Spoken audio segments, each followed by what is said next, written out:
Good evening, everyone. Welcome to the channel. Before I begin, here are my disclaimers. Today I am going to give you an update about Firstsun Capital Bancorp annual report.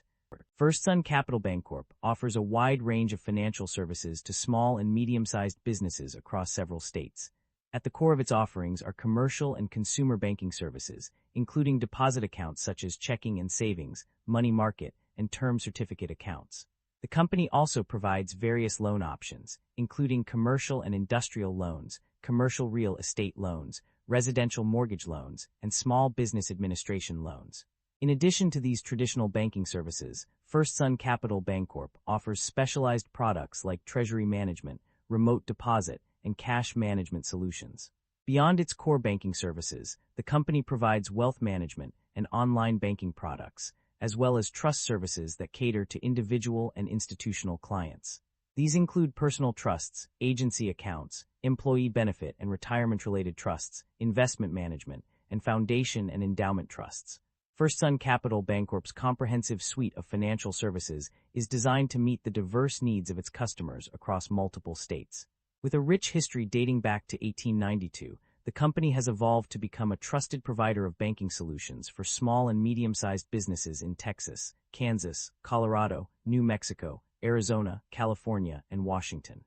The stock price of Firstsun Capital Bancorp, FSUN, has remained relatively stable over the past year, with a reported overall change of minus 5.06%. However, despite several significant news events, none of them resulted in a substantial stock price decrease, exceeding minus 1.56% on the day of announcement or the following trading day. One notable event that did not cause a significant drop was the receipt of regulatory approval for the bank merger with First Foundation, Inc. on February 25, 2026. In fact, the stock price saw a positive change of plus 3.42% on this day.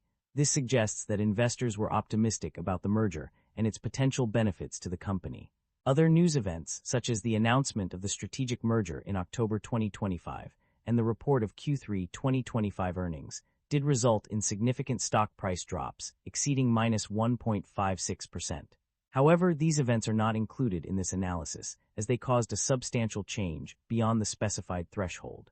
The lack of significant changes in FSUN's stock price over the past year can be attributed to the relatively positive impact of news events that did not exceed the minus 1.56% threshold. The income statement shows that the company revenue have been declining annually and operating income have not been increasing. This shows that the business is under pressure with rising cost and its management is unable to expand the business. The primary drivers of revenue growth or decline for a financial institution are multifaceted. Net interest income is boosted by higher variable compensation from mortgage loan originations, while non-interest income increases from services such as mortgage banking and treasury management. However, other factors can lead to a decline in revenue. A decrease in loan originations results in lower net gain on sales of loans held for sale, while credit quality deterioration affects the value of acquired loans. Economic conditions also play a significant role, with changes in growth levels, unemployment rates, property values, and prepayments impacting revenue. Additionally, mortgage servicing rights can be a source of revenue growth or decline, depending on base servicing fees and fair value changes. Other real estate owned and foreclosed assets can generate revenue from sales, but may also require allowance for losses if carrying value exceeds fair value. Core deposits can increase earnings capacity, while Federal Home Loan Bank stock and interest rate risk management can impact revenue through changes in derivatives fair value. Overall, a financial institution's revenue growth or decline is influenced by a range of factors, including loan originations, credit quality, economic conditions, and interest rate risk management. Net income experienced a significant fluctuation between 2023 and 2025. Initially, it decreased from $103,533 to $75,628 in 2024 due to economic downturn, inflationary pressures, higher interest rates, increased regulatory compliance costs, potential environmental liabilities, and changes in revenue, expenses, and tax benefits. However, the trend reversed in 2025 with a notable increase of $22,308, or 29.6% from 2024 to 2025, resulting in a net income of $97,936. This improvement can be attributed to various factors, including increased profit margins from 10.09% in 2024 to 12.1% in 2025. The change in profit margins is also noteworthy, as it decreased from 14.88% in 2023 to 10.09% in 2024, but rebounded to 12.1% in 2025. This indicates that the company was able to recover and even surpass its previous 2024 profit margin levels, despite facing numerous challenges. The company's financial performance indicates a consistent trend of generating positive operating cash flow over the past 3 years. According to the data provided, the company has shown a steady increase in its ability to generate cash from its core operations.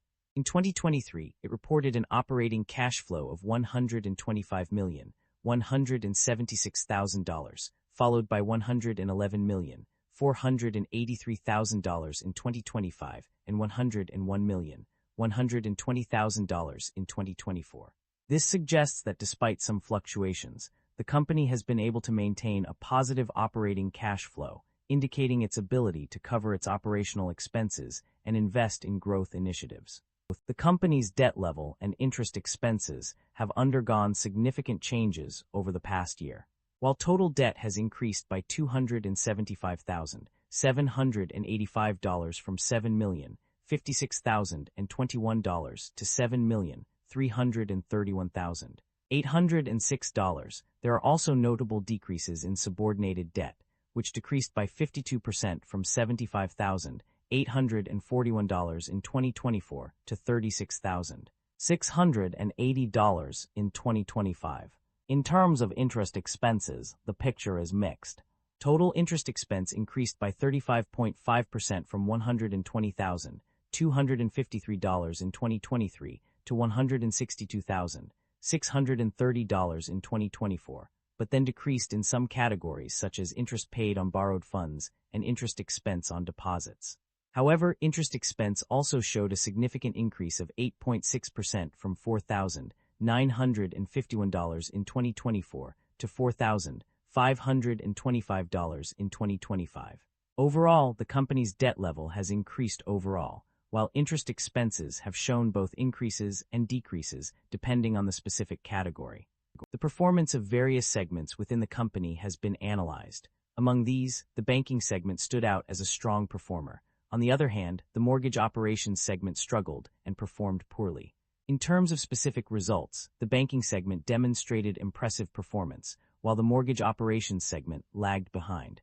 This disparity in performance highlights areas that require attention and improvement. The management is optimistic about the company's outlook, emphasizing its commitment to achieving organic growth through strategic initiatives such as client retention and regulatory compliance. To support this growth, the company plans to pursue mergers and acquisitions, which may involve issuing shares or using cash and debt.